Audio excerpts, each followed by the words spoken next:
या बातमीपत्राचे प्रायोजक आहेत pro rich look skin and hair studio. नमस्कार, पोलीस माझा न्यूजच्या बातमीपत्रात आपलं मनापासून स्वागत। 77व्या प्रजासत्ताक दिनाच्या सर्वांना खूप खूप शुभेच्छा। पाहुयात काही विशेष घडामोडी।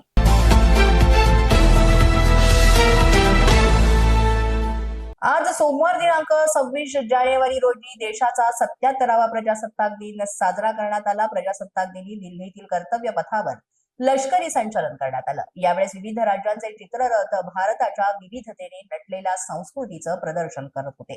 यंदाच्या प्रजासत्ताक दिनाच्या संचलनामध्ये महाराष्ट्राचा चित्ररथही सहभागी झाला होता। आत्मनिर्भर भारत या संकल्पनेवर हा चित्ररथ सजवण्यात आला होता। यामध्ये महाराष्ट्रातील गणेशोत्सवाचं दर्शन घडत होतं। महाराष्ट्राच्या चित्ररथावर अष्टविनायकांची प्रतिकृती, ढोलताशे आणि गणपती बाप्पाची मूर्ती दिसतीये। गणेशोत्सव आज असंख्य लोकांना आत्मनिर्भर बनवत आहे। यावरूनच गणेशोत्सव हा सण आत्मनिर्भरतेचं प्रतीक ही संकल्पना या चित्ररथातून सादर करण्यात आली। गणेशोत्सव ह्या महाराष्ट्रातील प्रमुख सण आहे आणि या गणेशोत्सवाच्या काळात महाराष्ट्रात 60 ते 70 लाख कोटींची उलाढाल होते।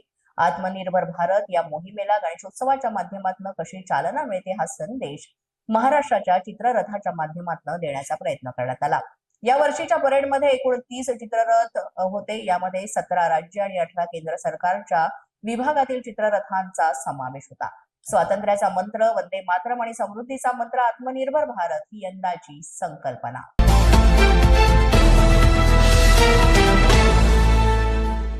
त्यांच्या पोटात चाकू खुपसण्यात आला। गंभीर अवस्थेमध्ये त्यांना रुग्णालयात दाखल केलं असता डॉक्टरांनी त्यांना मृत घोषित केलं। हल्ल्यानंतर फरार झालेल्या आरोपीचा रेल्वे पोलीस शोध घेत होते। अखेर मालाड प्रकरणातील आरोपी सापडला असून पोलिसांनी या आरोपीला अटक केली आहे। आलोक सिंग यांच्यावर चाकू हल्ला करणाऱ्या आरोपीला पोलिसांनी ताब्यात घेतलं आणि न्यायालयात हजर केलंय।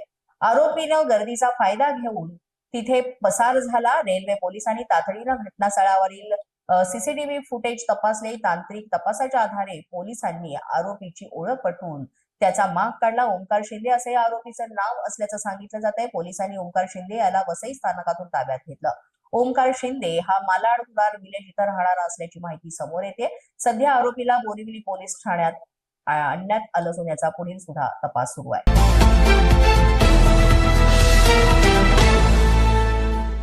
ठाणे महापालिका निवडणुकीतील विजयानंतर एमआयएमच्या नगरसेविका सेहर शेख यांच्या वक्तव्यावरून सुरू असलेल्या वादात आता एमआयएम पक्षाचे नेते इम्तियाज जलील यांनी सुद्धा उडी घेतली आहे। सेहर शेखनं जे वक्तव्य केलं त्याला माझा पूर्ण पाठिंबा आहे। सेहरनं माफी मागावी असं आम्हाला वाटत नव्हतं, तिच्यावर दबाव आणला गेला असा खळबळजनक दावा जलील यांनी मुंबईत एका पत्रकार परिषदेत केला।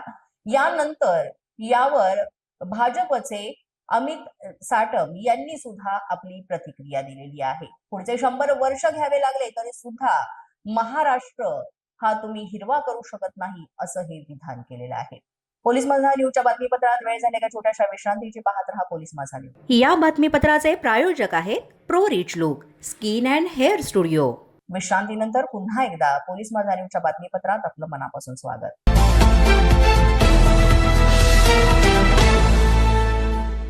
26 जानेवारी पासून म्हणजे आजपासून हार्बर मार्गावरील एसी लोकल सेवा सुरू करण्यात आलेली आहे। मध्य रेल्वेनं याबाबत घोषणा केली आणि हार्बर मार्गावरील 14 एसी लोकल सेवांचं वेळापत्रक देखील जाहीर केलं होतं आणि त्यानुसार प्रजासत्ताक दिनाचं औचित्य साधत हार्बर मार्गावरील प्रवाशांसाठी 14 वातानुकूलित लोकल सेवा सुरू करण्यात आल्या। यामुळे मुंबई उपनगरीय रेल्वे नेटवर्कमध्ये प्रवाशांचा प्रवास हा अधिक सुखकर आणि गारेगार होणार आहे। नव्या AC local Chhatrapati Shivaji Maharaj terminus ते पनवेल हार्बर लाईनवर चालवल्या जातील। सध्या सुरू असलेल्या नॉन एसी लोकल सेवांच्या जागी 14 एसी लोकल सेवा सुरू करण्यात आल्या आणि हार्बर मार्गावर 14 एसी लोकल सेवा सुरू झाल्यानं मध्य रेल्वेच्या मार्गावर एसी लोकलची संख्या आता वाढणार आहे। मध्य रेल्वेच्या मुख्य मार्गावर मोठ्या प्रमाणात या आता एसी लोकल धावणार आहेत।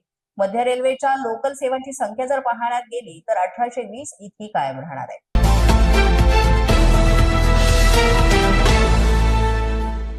नाशिकच्या सिडको परिसरातील राणा प्रताप चौकामध्ये अज्ञात व्यक्तींच्या टोळक्यानं हातात कोयते घेऊन दहशत माजवली आणि यामध्ये 4 वाहनांची तोडफोड केली आहे।